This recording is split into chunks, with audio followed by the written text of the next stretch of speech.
Story 1. H. Holmes, Doctor of the Hotel of Death. Chicago, 1,890 seconds. In the age of industrial glory, when people believed science could change the world, a charming young man arrived, intelligent, articulate, and persuasive. His name was Herman Webster Mudgett, better known as H. Holmes, the man history remembers as America's first serial killer. He built a grand hotel near the 1,893 World's Fair, a 3-story building with endless hallways, sealed rooms, and stairways that led to nowhere. Locals would later call it the Murder Castle. Holmes was a master manipulator. He hired and fired architects frequently so no one ever saw the complete design.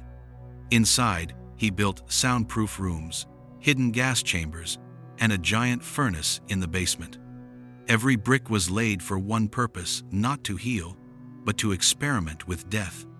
Young women came seeking jobs during the fair, maids, receptionists, guests, and vanished without a trace.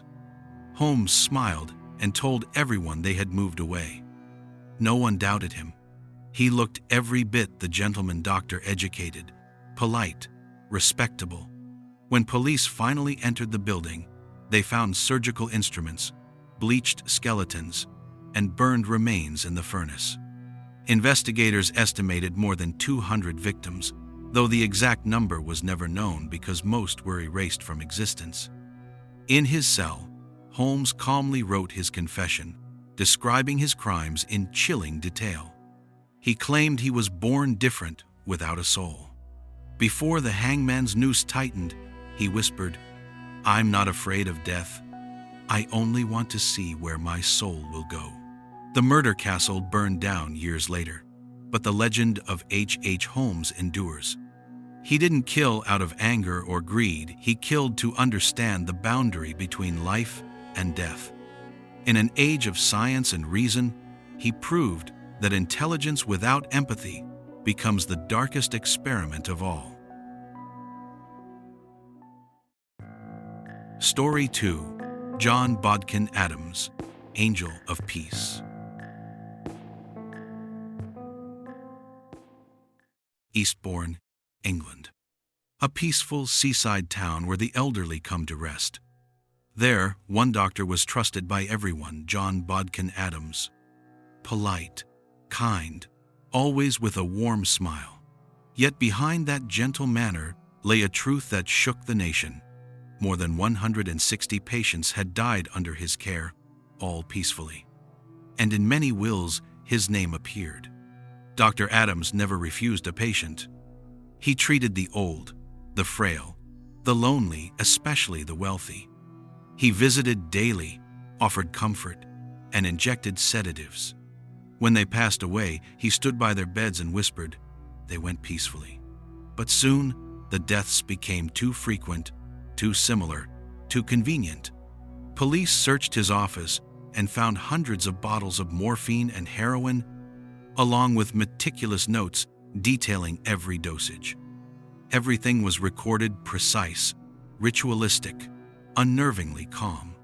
When questioned, he replied softly, "Sometimes the kindest thing one can do is to end the pain."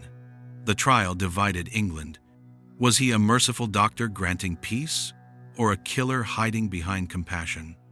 Over 300 witnesses testified. The defense called him a man of mercy. The prosecution called him an angel with poison in his hands.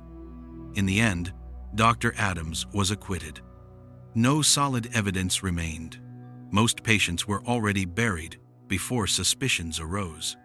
He lived for another 30 years, still attending church, still smiling to those who passed him by. They called him the Doctor of Peaceful Death, a man who believed he was doing good even as he played God. But where does mercy end and murder begin? Eastbourne still remembers him with both reverence and fear. A doctor with the face of an angel and the hands of death.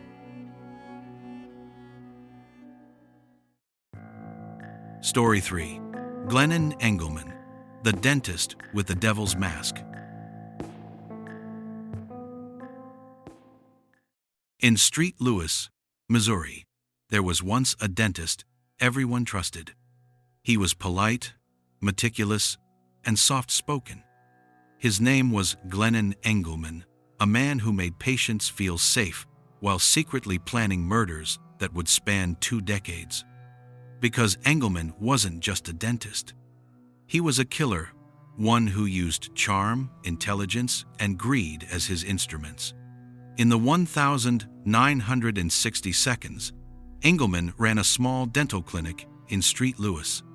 He was charming, persuasive, and particularly skilled at manipulating women. He entered their lives as a confidant, even a lover. Then their husbands or boyfriends began dying accidents, explosions, gunshots, disappearances. The common thread was always life insurance. After each accident, the widow received a large payout. A few months later, Engleman appeared offering to help her invest. Some women unknowingly became his accomplices, trapped in his schemes without realizing they were part of murder. One of his most infamous crimes was the death of Eric Frey, the new husband of one of Engleman's mistresses. Days after the wedding, Frey was killed in a quarry explosion, an accident that Engleman had rigged himself with dynamite and a remote detonator. The insurance was paid, and Engleman collected his share. For nearly 20 years, he led 2 lives: a respected dentist by day and a calculating murderer by night. He once boasted, "Killing is like pulling teeth easy if you know where the roots are." But arrogance led to his downfall. By the late 1,970 seconds, Barbara Boyle, one of his female accomplices, began to break under guilt. When interrogated, she confessed everything: the policies, the victims, the explosions, the greed. It took police years to connect all the deaths, but eventually, the puzzle fit. When arrested in 1980, Engleman showed no fear. He spoke calmly, explaining how he manipulated people's weaknesses.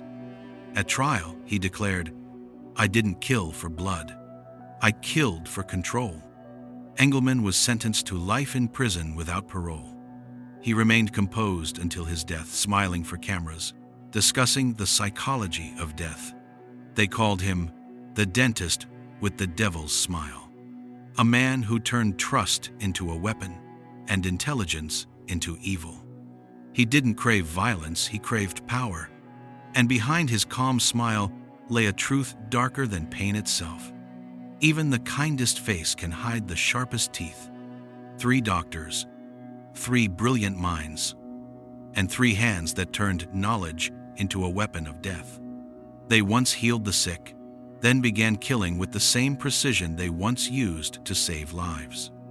The drugs, the needles, the silent rooms, each became a doorway to death. 3 stories, 3 souls corrupted by the thin line between mercy and madness. A reminder that intelligence without conscience is the most terrifying form of evil. If within you lies the light of an angel, or the darkness of a creator of death, tell me in the comments below. Don't forget to like and subscribe to uncover more of the world's darkest files. This is Dark File, where the blackest stories are brought to light.